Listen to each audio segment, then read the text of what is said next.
The grand chamber of the Galactic Council floated in the empty space between stars. Its crystalline walls reflected light from 1,000 distant suns, casting rainbow patterns across the assembled delegates. Representatives from 43 species sat in their designated sections, some breathing oxygen, others suspended in methane clouds, and a few existing as pure energy contained in magnetic fields. Ambassador Sarah Chen stood at the human podium, her small frame dwarfed by the towering aliens around her. She had been speaking for 10 minutes, and not a single delegate appeared to be listening. "The Krethrax swarm will reach the outer colonies within 3 months," Sarah said, her voice steady despite the frustration building in her chest. "We have confirmed reports from our deep space probes. This is not a drill. This is not a false alarm. High Arbiter Velthorin, a being made entirely of living crystal that pulsed with soft blue light, raised one of his many faceted limbs. The gesture brought silence to the chamber, though Sarah suspected it was not because anyone wanted to hear more from her.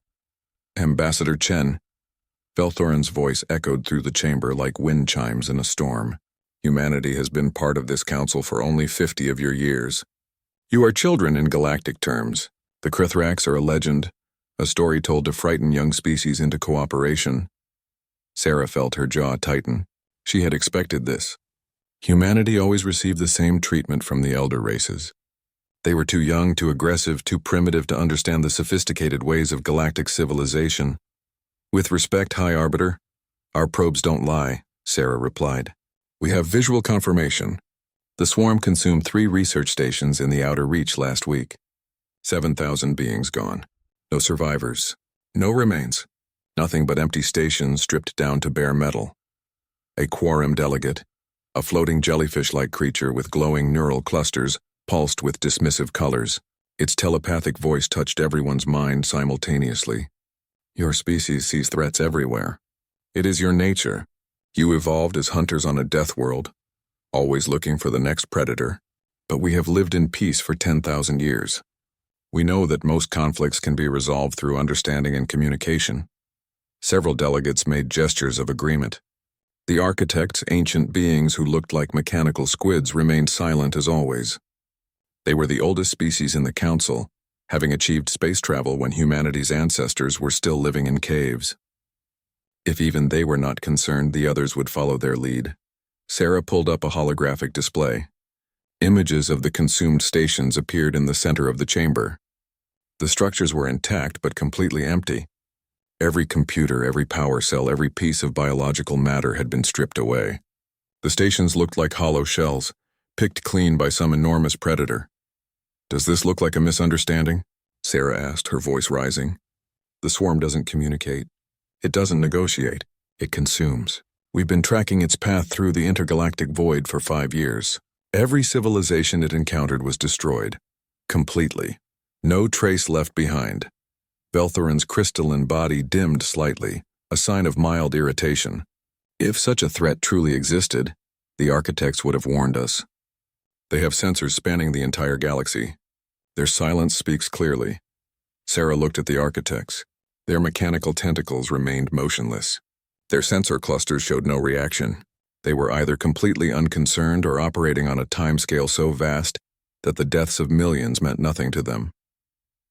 "Then let humanity prepare the outer defenses," Sarah said, trying a different approach.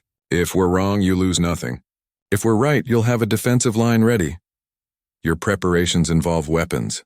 A Velthani delegate spoke up, her crystalline voice sharp. "You wish to place your warships, your missiles, your kinetic weapons throughout the peaceful outer territories. This violates 17 council regulations regarding militarization of neutral space. Better to violate regulations than let billions die," Sarah shot back. The chamber erupted in a cacophony of sounds, telepathic pulses and color changes. Most species were expressing shock at humanity's aggressive stance. A few remained silent, possibly considering her words. Velthorin raised his limbs again, demanding silence. This council was founded on principles of peace and cooperation. We do not solve problems through violence. That is the old way, the primitive way. Humanity must learn this lesson if you wish to remain among civilized species." Sarah felt something cold settle in her stomach. She had tried diplomacy. She had presented evidence. She had begged them to listen. Nothing worked. These beings had lived in peace for so long they had forgotten that the universe was not always peaceful. "Then humanity will prepare alone," Sarah said quietly. "When the swarm comes, and it will come, we will defend ourselves. We hope you will reconsider before it's too late." She left the podium and walked toward the exit. Behind her, the council continued their debate, discussing sanctions against human militarization and whether humanity should be reprimanded for fear-mongering. Sarah's comm device buzzed. A message from Earth Command appeared on her screen. "Council decision?" She typed back, "Negative. They refuse to believe the threat is real. Proceed with Protocol Nightfall. Position fleets at designated coordinates. Maintain communications silence. We do this alone." As she reached her ship, Sarah looked back at the Grand Chamber one last time. The aliens inside were beautiful, peaceful, and completely unprepared for what was coming. They had evolved past violence, past war, past the brutal struggle for survival. Humanity had not. Sarah remembered her grandfather's words from when she was a child.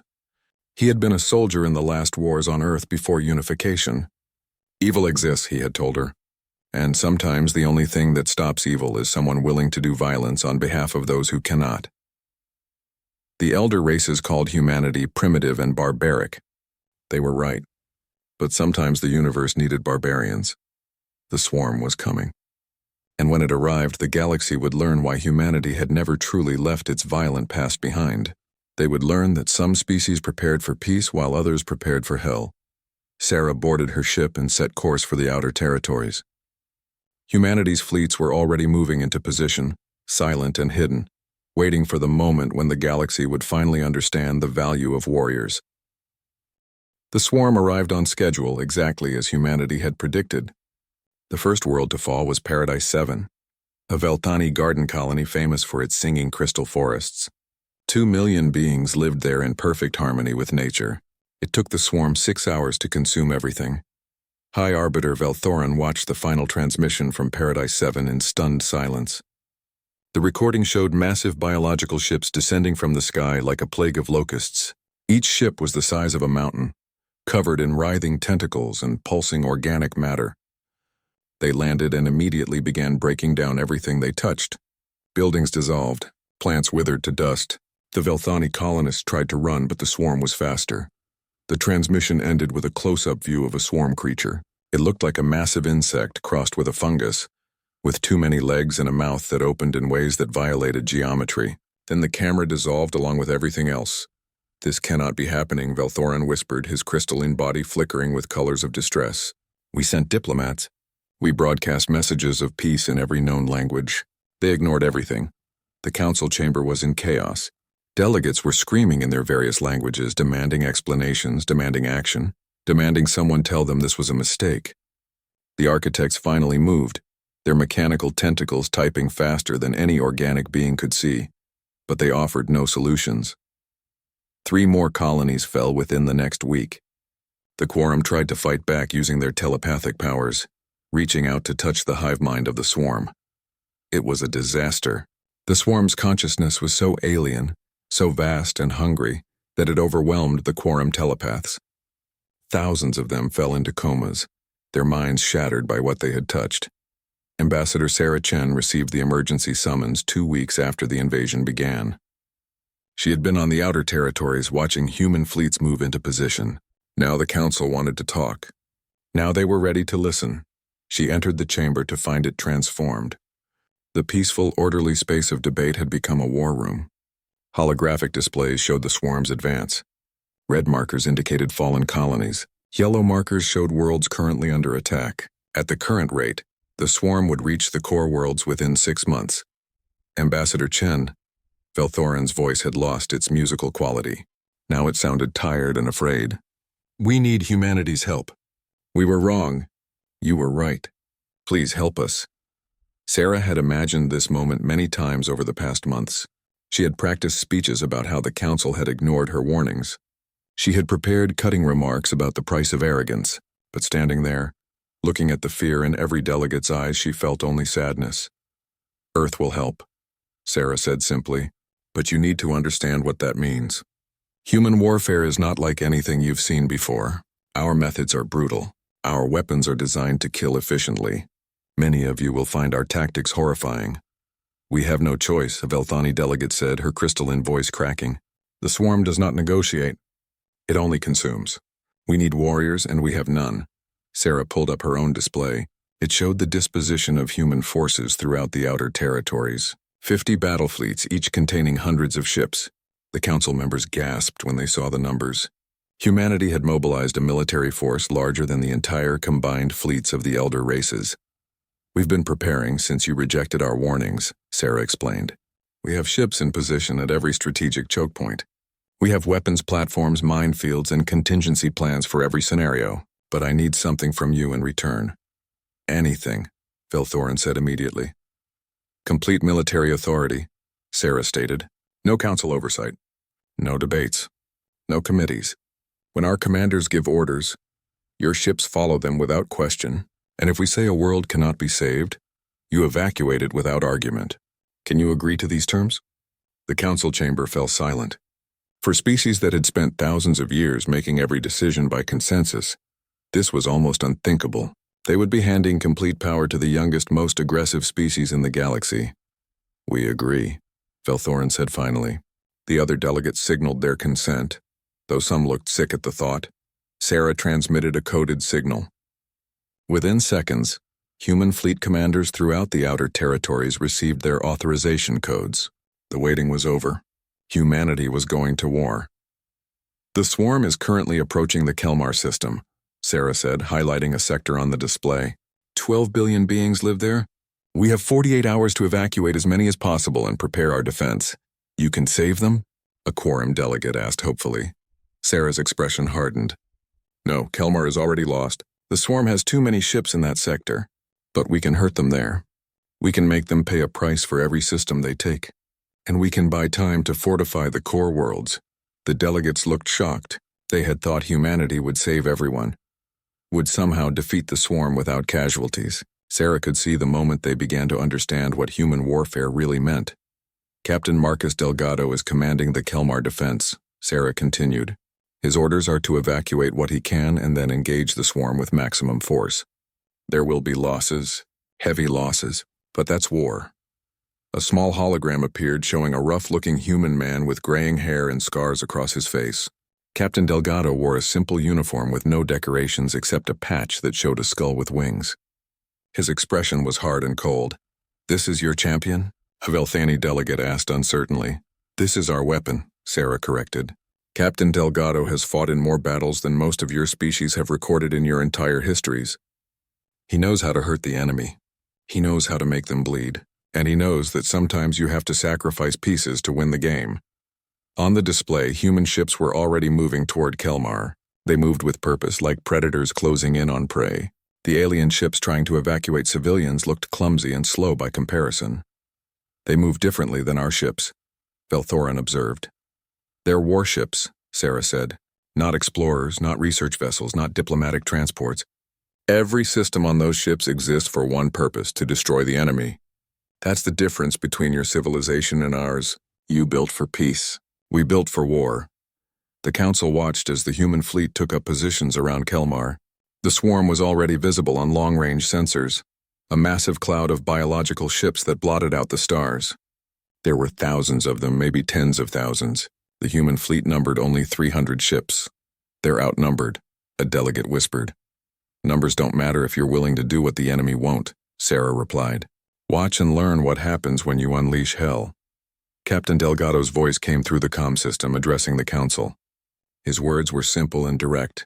All civilian ships have 6 hours to clear the engagement zone. After that, anything in this system is a target. Delgado out, the evacuation became frantic. Civilian ships raced to save who they could. Human warships held their positions, waiting with predatory patience. And the swarm came on, hungry and unstoppable, expecting another easy meal. It was about to learn that humanity did not go quietly into the dark. The Battle of Kelmar began at dawn on the colony's largest continent. The swarm entered the system like a living tide, their biological ships pulsing with hunger. Captain Marcus Delgado stood on the bridge of his flagship, the Relentless, watching the enemy approach on his displays. His crew was silent, waiting for orders. All ships, this is Delgado, he said calmly into the comm. Remember the plan? Make them pay for every meter. Make them regret coming here. And if you have to die today, take as many of those bastards with you as possible. The human fleet split into 3 groups. The first group, 50 ships, moved forward to meet the swarm head-on. The second group positioned themselves near the system's asteroid belt. The third group hung back near the gas giant in the outer system. The council delegates watching from their chamber could not understand the formation. It looked random, almost suicidal. What is he doing? Velthorin asked Sarah. Why is he dividing his forces? Watch, Sarah said quietly. The first group opened fire at maximum range. Human weapons were different from what the elder races used, where alien species preferred precise energy beams and elegant plasma weapons. Humans used mass drivers, missiles, and nuclear weapons. Lots of nuclear weapons. The first wave of missiles reached the swarm and detonated. 50 nuclear explosions bloomed in space like deadly flowers. The swarm ships closest to the blast simply disintegrated. Their biological armor, designed to absorb energy weapons, provided no defense against the raw kinetic force and radiation of atomic fire. But the swarm kept coming. For every ship destroyed, 10 more took its place. The human ships began taking damage as the swarm returned fire with their own weapons, spraying acid and launching living projectiles that tried to burrow into ship hulls. They're losing, Aquarium delegate said, its colors pulsing with distress. No, Sarah replied. They're leading. The first human group began retreating, drawing the swarm deeper into the system. The swarm, sensing weakness, pressed forward eagerly. Thousands of their ships poured after the retreating humans, trying to surround and overwhelm them. That's when the asteroid belt exploded. The second human group had spent the past 6 hours planting nuclear charges throughout the asteroid field. Now they detonated them all at once, turning millions of rocks into deadly shrapnel moving at incredible speeds. The swarm ships pursuing the first group flew directly into the blast zone. It was a massacre. The asteroids tore through biological armor like bullets through paper. Swarm ships were shredded by the thousands, their fluids freezing in the vacuum of space. The beautiful chaos of the explosion lit up the entire system. But humanity wasn't done. Now, Delgado ordered, the third group, hidden in the shadow of the gas giant, activated engines and moved at full speed toward the swarm's main concentration. These ships were different. They were older, obsolete models that should have been scrapped years ago. Each one carried a crew of only 10 volunteers. What are those ships doing? Velthorin asked, a note of horror entering his voice as he realized what he was seeing. Sacrificing themselves, Sarah said, her voice tight with emotion. Those crews volunteered. They knew they wouldn't come back. The suicide ships plowed into the heart of the swarm fleet. When they reached maximum density of enemy contacts, they detonated their antimatter cores. Each explosion created a miniature sun for a few seconds, vaporizing everything within 100 kilometers. 20 ships, 20 crews, 200 human lives spent in seconds to kill tens of thousands of swarm organisms. The council chamber was absolutely silent. They had never seen warfare like this. The elder races fought with precision and elegance, trying to minimize casualties even among their enemies. Humans fought with brutal efficiency, willing to trade lives for victory. Captain Delgado's voice came through again. All remaining ships converge on the rally point. We've hurt them, but they're regrouping. Time for Phase 2. The surviving human ships, now numbering less than 200, pulled back to form a defensive sphere around the evacuation routes. The swarm, enraged by the losses, threw themselves at the human line with renewed fury. The close-range fighting was horrific. Swarm boarding pods attached to human ships like parasites. Human marines fought them in the corridors using flamethrowers, explosives, and in some cases their bare hands. The council delegates watched in shock as humans fought with a ferocity that seemed impossible. One transmission caught the attention of everyone watching. A human marine sergeant named Rodriguez was fighting in the corridors of the destroyer Valiant. His squad was down to 3 people, surrounded by swarm creatures. His helmet camera showed the aliens closing in, their mandibles dripping with digestive fluids. "Command, this is Rodriguez," he said, his breathing heavy but calm. "We're overrun. Ship is compromised. Requesting permission to initiate self-destruct." "Permission granted, Sergeant," came the cold reply from his captain. "Godspeed." Rodriguez pulled a device from his belt. "Been an honor, sir. See you in hell, you bastards." The feed cut out as the Valiant exploded. taking itself and the swarm ships attached to it into oblivion. How can they do this? A Velthani delegate asked, her voice shaking. How can they sacrifice themselves so easily? Because they understand something you don't, Sarah replied. Some things are worth dying for, and sometimes the only way to protect what you love is to become the monster your enemy fears. The battle raged for 6 hours. When it finally ended, only 73 human ships remained operational. They had lost over 200 ships and 20,000 crew members, but the swarm had lost more. Over 40% of their invasion fleet was destroyed or damaged. The survivors retreated to regroup. Delgado's face appeared on the main display. He looked exhausted, covered in smoke and blood, but his eyes were still hard. Kelmar system is secured for now. We bought you time. Use it wisely. Captain Delgado, Velthorin said, his voice unsteady.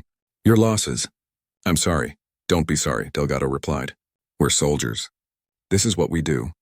But understand this, High Arbiter. What you saw today was us being gentle. We held back because Kelmar's civilians were still in the system. When we don't have to worry about protecting others, when we can unleash everything we have, it gets much worse. Worse than this? A delegate asked in disbelief. Delgado smiled, but there was no warmth in it. This was just the appetizer. We've been analyzing the swarm's tactics. We know where their main hive nexus is located, and we're preparing something special for it. What are you planning? Velthorin asked. Operation Pandemonium, Delgado said. We're going to cut the head off the snake. Every available human ship will assault the nexus directly. The casualty projections are around 90%. The council delegates looked horrified. 90% casualties meant almost certain death for everyone involved. No rational species would accept such odds. And your crews agreed to this? Velthorin asked. Agreed. Delgado laughed bitterly. They're fighting over who gets to go. That's what you don't understand about humans. We're not brave. We're not noble. We're just too stubborn to let the universe tell us we can't win. And if we have to die to prove it, then so be it. The transmission ended. The council sat in silence, trying to process what they had witnessed. Humanity had saved Kelmar, but the price was staggering. And now they were preparing for something even worse, an assault that would likely destroy most of their remaining fleet. Sarah Chen looked at the assembled delegates. This is what you asked for when you requested our help. This is what human warfare looks like. We don't fight clean. We don't fight fair. We fight to win, whatever the cost. The question is, are you ready to watch us unleash real hell? No one answered. They didn't need to.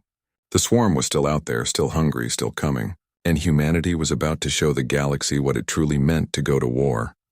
Operation Pandemonium launched 3 weeks after the Battle of Kelmar. 500 human warships gathered at the staging point, an empty region of space far from any inhabited worlds. Every surviving vessel that could still fight had been repaired and refitted. Crews that had lost their ships volunteered to join other vessels, cramming themselves into spaces meant for half as many people. Captain Marcus Delgado stood on the bridge of the Relentless, looking at the fleet assembled around him. He had commanded ships for 30 years, fought in a dozen conflicts, and lost more friends than he could count, but he had never led an operation with such terrible odds. All ships report ready, sir, his first officer said. Commander Park was young, barely 30, but she had proven herself at Kelmar. Her voice was steady, showing no fear. Then let's go kill a god, Delgado said quietly. The fleet jumped to faster-than-light travel, heading toward the coordinates humanity's scouts had died to discover. The swarm's central nexus was located in a dead system, orbiting a dying red giant star. Intelligence suggested the nexus was a massive biological structure, larger than most moons, that coordinated the entire swarm's actions across the galaxy. The Galactic Council watched the operation through long-range sensors and communication links. Ambassador Sarah Chen had authorized full transparency. The elder races needed to see what was about to happen. They needed to understand the price humanity was willing to pay. When the human fleet emerged from faster-than-light travel, they found themselves facing a nightmare. The nexus was even larger than predicted, a writhing mass of organic matter that pulsed with sickly bioluminescence. Around it orbited thousands of swarm ships, forming a defensive sphere that seemed impenetrable. My God, Commander Park whispered, how are we supposed to fight that? The same way humans always fight, Delgado replied. We make them bleed until they die. The human fleet split into 5 groups and attacked from different vectors simultaneously. The swarm reacted instantly, their ships swarming out to meet the threat like antibodies attacking an infection. The battle began with a massive exchange of fire. Human missiles and railgun rounds streaked through space, meeting swarm acid sprays and bioprojectiles. Ships on both sides exploded in brilliant flashes of light. The scale of the destruction was unlike anything the galaxy had ever witnessed. Group 3 is taking heavy casualties, a tactical officer reported. They've lost 15 ships in the first wave. Tell them to hold position, Delgado ordered. We need to draw more swarm ships away from the Nexus. The human strategy was brutal in its simplicity. They would sacrifice ships to pull the swarm's defenders out of position, creating a gap that a strike force could exploit. It was a plan that required soldiers to willingly die to create opportunities for others, and they did it without hesitation. Group 3 stayed in position despite overwhelming enemy fire. Their commander, Captain Liu, transmitted one final message before her ship was torn apart. Gap forming at coordinate 774. Strike force, you have your opening, make it count. 20 ships broke through the gap, racing toward the Nexus at maximum speed. Delgado's Relentless was among them. Behind them, the rest of the fleet continued fighting, keeping the swarm's attention divided. All power to forward shields, Delgado ordered as they approached the Nexus. Weapons free, hit it with everything. The strike force unleashed a devastating barrage. Nuclear missiles, antimatter warheads, and kinetic penetrators slammed into the Nexus's surface. The biological structure shuddered under the impacts, fluid spraying into space. But it was too large, too massive to destroy with conventional weapons. It's not enough, Commander Park said, fear finally entering her voice. We're not doing enough damage. Delgado looked at the tactical display. They had maybe 5 minutes before the swarm ships fighting the main fleet broke off and returned to defend the Nexus. After that, the strike force would be annihilated. He made a decision. All ships, this is Delgado. Ramming speed. Target your ship's reactor to overload on impact. We're going to put ourselves inside that thing and tear it apart from within. Silence filled the comm channels for a moment. Then, one by one, the other captains acknowledged the order. They all knew what it meant. They were all about to die. Sir, Commander Park said quietly. It's been an honor serving with you. The honor was mine, Commander, Delgado replied. He opened a fleet-wide channel. To all ships, humanity will remember what we do here today. The galaxy will remember, and that thing down there will remember that it made the mistake of thinking humans could be consumed like all the others. See you on the other side. The 20 ships accelerated toward the Nexus, their reactors redlining as engineers pushed them beyond safety limits. The swarm ships tried to intercept them, but the strike force had already committed. Nothing could stop them now. The Relentless hit the Nexus first. The impact tore through the biological armor like a spear through flesh. Delgado felt the ship shudder around him as they plunged deep into the Nexus's interior. Around them, the other ships followed, each one penetrating deep into the massive structure. Reactor overload in 10 seconds. An automated voice announced calmly. Delgado looked around his bridge. His crew stood at their stations, faces calm and resolved. They had known this might be a one-way trip. They had come anyway. Tell Earth, Delgado said into the recorder that would transmit his final words. Tell Earth we made them pay for every inch. The reactor detonated. 20 antimatter explosions erupted inside the Nexus simultaneously, each one releasing energy equivalent to a small star. The Nexus convulsed as the blasts tore through its interior, destroying the neural clusters that coordinated the swarm's hive mind. The Council watched in horror as the Nexus died. The biological structure broke apart, pieces of it drifting into the dying red giant's gravity well. But more shocking was what happened to the swarm fleet. Without the Nexus to coordinate them, the individual ships began behaving erratically. Some attacked each other. Others simply stopped moving, adrift in space. The main human fleet, battered and bleeding but still fighting, saw their opportunity. They pressed the attack with renewed fury, destroying the confused swarm ships with methodical efficiency. When the battle finally ended, 3 hours after the Nexus's destruction, humanity had lost 412 ships. Over 200,000 men and women had died in the assault. But the swarm was broken. Without their central coordination, they fragmented into manageable groups that could be hunted down and eliminated. The galaxy was saved. Ambassador Sarah Chen sat in the council chamber, watching the casualty reports scroll across her screen. Each name represented a life lost, a family destroyed, a story ended. The weight of it threatened to crush her. "How do you bear this?" Velthorin asked softly.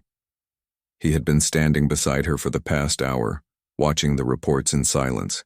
"How do you live knowing so many died following your orders?" Sarah looked at him with tired eyes. "Because the alternative was worse. If we had done nothing, the swarm would have consumed the entire galaxy. Trillions would have died. We saved them. The cost was terrible, but we saved them. Your Captain Delgado," Velthorin said. "He was a brave being." "He was a soldier," Sarah replied. "He did what soldiers do. He saw something that needed to be done, calculated the cost, and paid it without hesitation. That's what you'll never understand about humans. We don't fight because we're brave. We fight because we're too stubborn to accept losing." On the display, one final transmission came through. It was corrupted, damaged, barely intelligible, but the computer managed to reconstruct it. A life pod had been found drifting in the debris field near the Nexus. Inside was Captain Marcus Delgado, barely alive, but alive. Sarah felt tears running down her face. At least one had survived. At least one had made it home. "Tell me, Ambassador," Velthorin said, "was it worth it? All those deaths, all that destruction, was it worth the cost?" Sarah looked at the holographic display showing the inhabited worlds of the galaxy. Billions of beings living in safety because of what humanity had done. "Ask the beings we saved," she replied. "Ask the children who will grow up because the swarm was stopped. Ask the civilizations that still exist because humans were willing to pay the price. Yes, High Arbiter, it was worth it." 6 months had passed since the destruction of the swarm Nexus. The galaxy was slowly returning to normal, though normal would never be quite the same as it had been before. The scattered remnants of the swarm were being hunted down by joint task forces, and the threat of complete annihilation had passed. But the memory of what had happened, what humanity had done, remained fresh in every species' mind. The Galactic Council convened for a special session in their grand chamber. The purpose was to formally honor humanity's sacrifice and to discuss the future of galactic defense. Every delegate was present, including species that rarely attended council meetings. The architects, silent as always, had moved their massive forms to the front row, a sign of unprecedented attention. Ambassador Sarah Chen entered the chamber to find it transformed. Where once there had been casual disregard for humanity's presence, now there was something different. Fear. Respect. Perhaps both.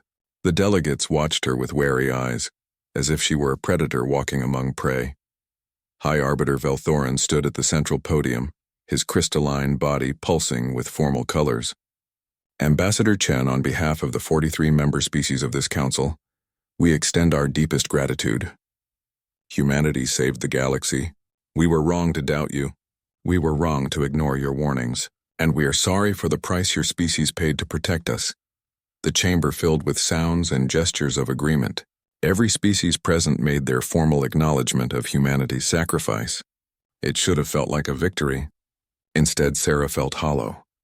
"Thank you, High Arbiter," Sarah replied. "Humanity accepts your gratitude. But we did not fight for thanks. We fought because it was necessary." A Velthani delegate rose to speak. "The Council has prepared a proposal. We wish to formally request that humanity assume permanent leadership of galactic defense forces. Your experience, your weapons, your willingness to make hard decisions, these are what the galaxy needs to remain safe." Sarah had expected this. Earth Command had briefed her on possible council proposals. This was the most likely outcome. The elder races wanted humanity to be their guardian, their shield against future threats.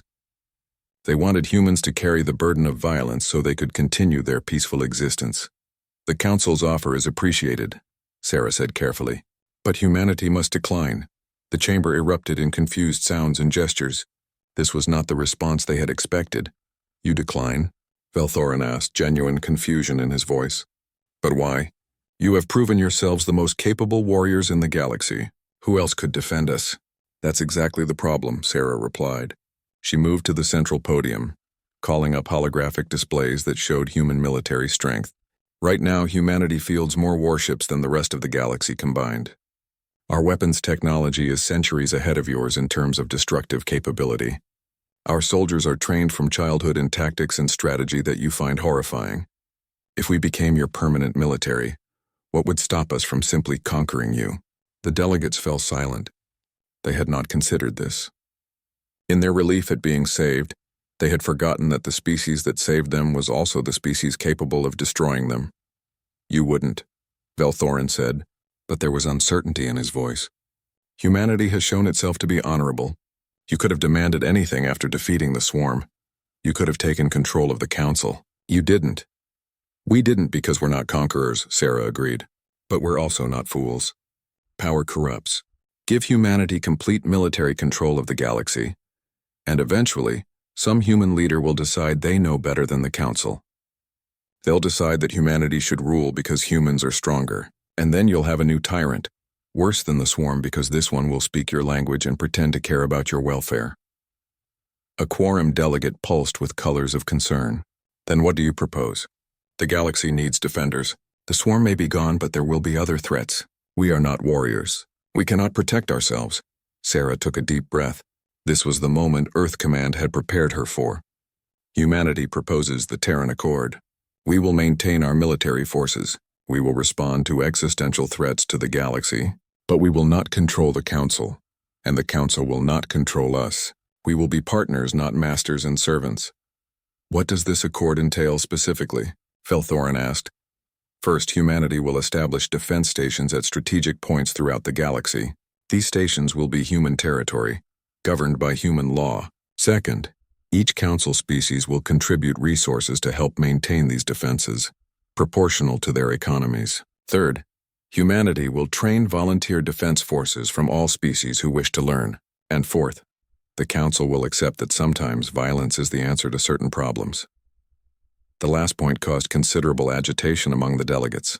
The elder races had built their entire civilization on the principle that violence was never the answer. Accepting this went against thousands of years of philosophy. You ask us to abandon our most sacred beliefs, a Velthani delegate protested. We are peaceful beings. We have evolved past the need for violence. No, Sarah said firmly. You were lucky enough to live in a part of the galaxy where violence wasn't necessary. But the universe doesn't care about your philosophy. The swarm didn't care, and the next threat won't care either. You don't have to become warriors yourselves, but you need to accept that warriors have a place in a complete society. Velthorin was quiet for a long moment, his crystalline body flickering through various colors as he processed the proposal. Finally he spoke. The council will need time to consider this accord. But I have a question, Ambassador. Why do humans do this? Why do you choose to be the guardians? You could have let the swarm consume us and then fled to another galaxy. Why fight for people who dismissed you and treated you with contempt? Sarah thought of Captain Delgado, recovered from his escape pod and now recovering on Earth. She thought of the 200,000 names on the memorial wall. She thought of Sergeant Rodriguez's last words. See you in hell. Because someone has to, Sarah said simply. My grandfather was a soldier.